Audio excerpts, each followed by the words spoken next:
Avoir une très belle femme qui n'aime pas la prière, c'est se chercher des problèmes dans la vie. Avoir une femme qui s'habille toujours en mode sexy, c'est compliquer ta propre vie. Avoir un homme qui est beau, qui est grand, un homme qui est sage, qui n'aime pas la prière, c'est compliquer ta vie. Avoir un homme qui est ambitieux, un homme qui a beaucoup d'aspiration, un homme qui a une force mentale incroyable, mais qui n'aime pas la prière, c'est trop dangereux.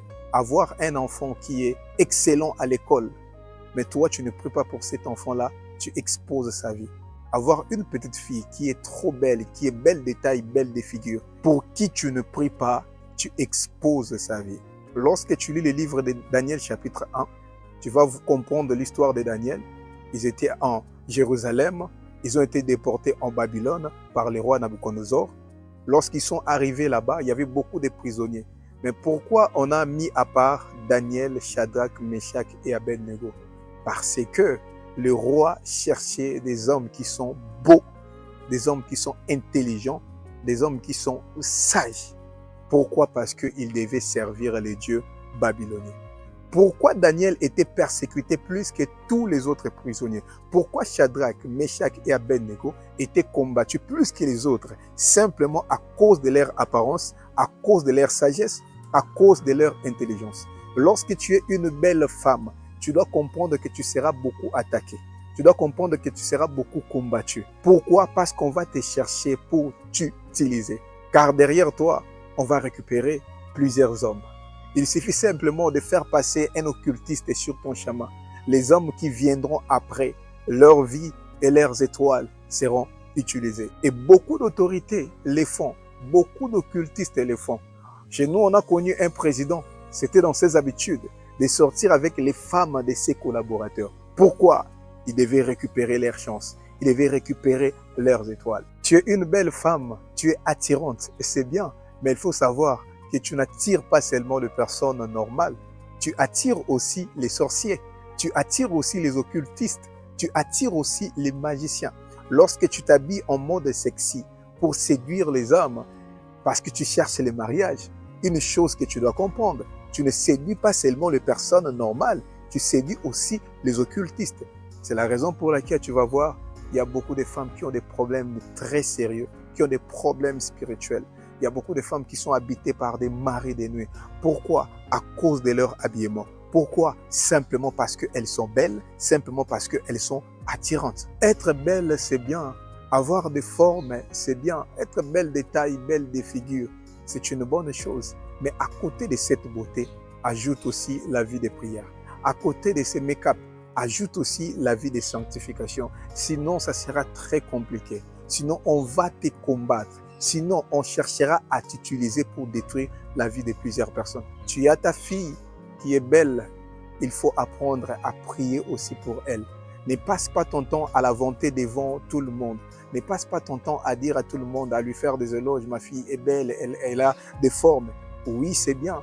Mais il faut savoir, tout le monde la voit. Même les gens de mauvaise foi aussi la voient. La raison pour laquelle tu dois prier pour elle. Combien de fois on a eu à prier pour des sœurs? Les esprits commencent à se manifester. On doit détruire sa vie. Elle ne doit pas se marier. Elle doit mourir. Pourquoi? Parce que sa mère parlait toujours d'elle. Sa mère disait que sa fille est plus belle que nos filles. Sa mère disait que sa fille a une belle taille plus que nos filles. Elle va se marier avant nos filles. C'est la raison pour laquelle on va la détruire. Ce n'est pas seulement pour les filles, pour les femmes, mais aussi pour les hommes. Lorsque tu es trop sage, lorsque tu es trop beau, lorsque tu es perfectionniste, lorsque tu es ambitieux, lorsque tu as une force mentale qui est remarquable, lorsque tu as des aspirations qui sont remarquables, il faut savoir que on va te chercher. Il faut savoir que on va te combattre. Il faut savoir que le monde des ténèbres cherchera à désorienter ta vie. À chaque fois, lorsque tu vois une prostituée, il faut savoir qu'il y a une histoire derrière sa vie. À chaque fois, lorsque tu vois les homosexuels, à chaque fois, lorsque tu vois les sorciers, tu vois les sorcières, tu vois les occultistes, tu vois les arnaqueurs. Ce sont des personnes qui avaient des potentiels que le monde des ténèbres a repérés depuis le bas âge. Et le monde des ténèbres a cherché comment désorienter ces potentiels-là. Un arnaqueur, c'est quelqu'un qui naturellement, Dieu avait doté d'une sagesse remarquable.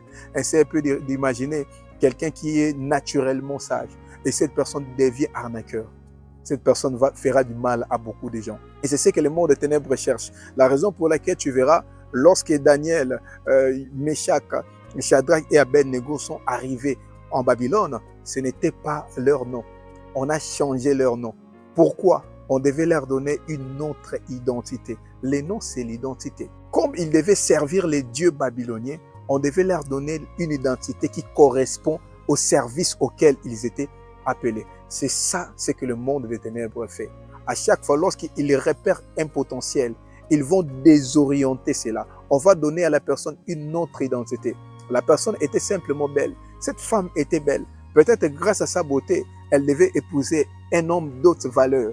Mais on veut désorienter sa vie pour que cette femme devienne prostituée. C'est la raison pour laquelle tu vas comprendre pourquoi les personnes qui ont une grande destinée sont beaucoup plus combattues que les autres. À un certain moment de leur vie, elles ont comme l'impression que c'est toujours facile pour les autres.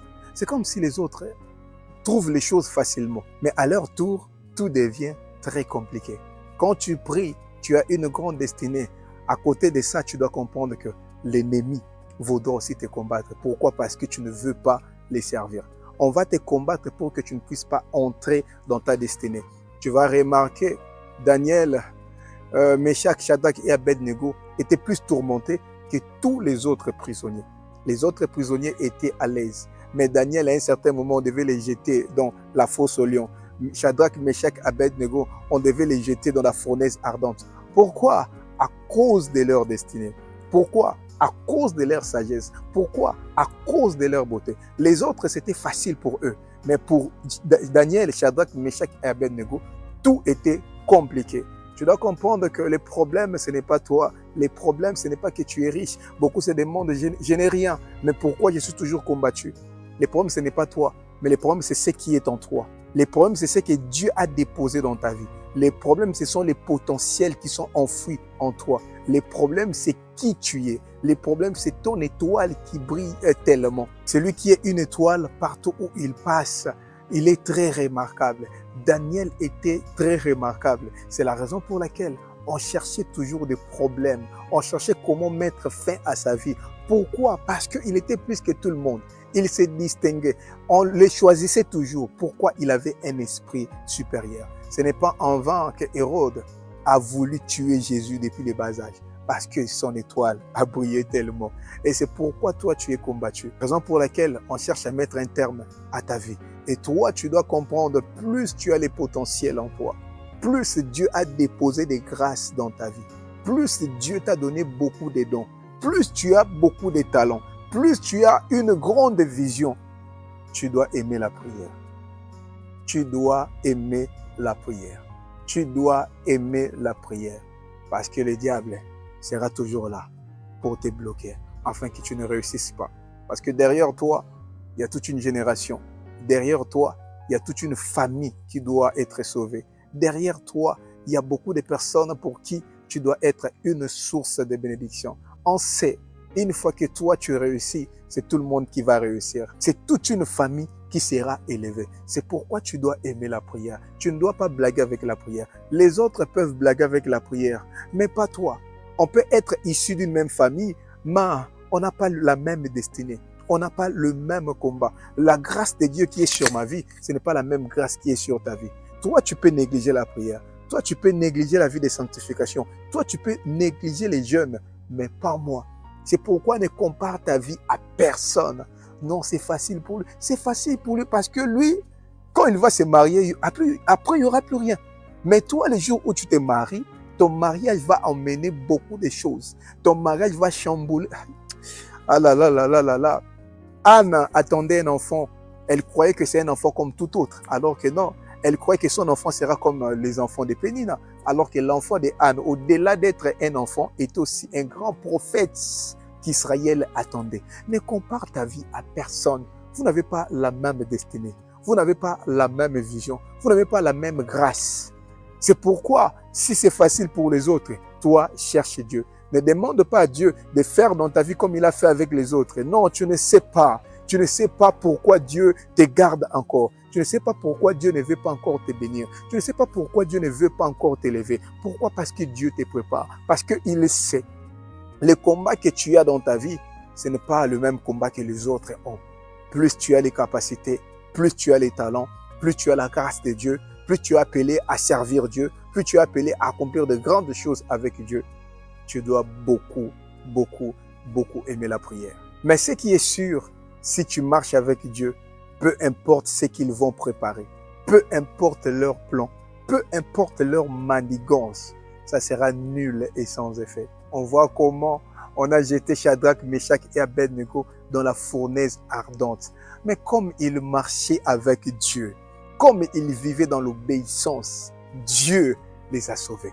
Donc, je sais, le monde des ténèbres va te tendre des pièges. Je sais, on va te chercher matin, midi, soir. Je sais, ils vont préparer des complots contre ta vie. Mais comme toi, tu marches avec Dieu, je déclare sur ta vie, cela sera nul et sans effet. Cela sera nul et sans effet. 10 000 tomberont à tes côtés, 10 000 à ta droite, mais toi, tu ne seras jamais atteint. Toi, tu ne mourras pas. Toi, tu témoigneras les bontés de l'Éternel. Toi, tu vas témoigner toutes les merveilleuses choses que Dieu va accomplir dans ta vie. Oui, ils chercheront ta mort, mais tu ne mourras pas. Ils mettront des pièges devant toi. Ils mettront des barrières. Mais avec Dieu, tu vas traverser.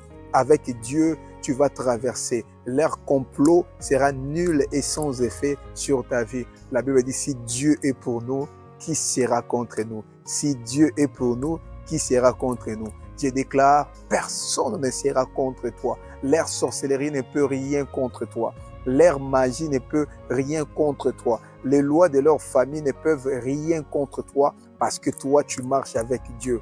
Même si tu traverses le feu, il sera la 4e personne qui va t'accompagner. Même quand tu traverses de l'eau, il sera là pour t'accompagner. Même si tu traverses les moments très difficiles, même quand tu traverses la vallée de l'ombre de la mort, Dieu sera là avec toi. Toi, tu vas atteindre ta destinée au nom puissant de Jésus-Christ. Dieu vous bénisse abondamment. Likez la vidéo, laissez-nous toujours un commentaire. Partagez aussi avec la famille. Je crois par la grâce de Dieu, cet enseignement va énormément les aider. Vous verrez tous nos coordonnées dans la description de cette vidéo. Que ce soit notre chaîne YouTube pour la prière, que ce soit nos numéros et nos coordonnées.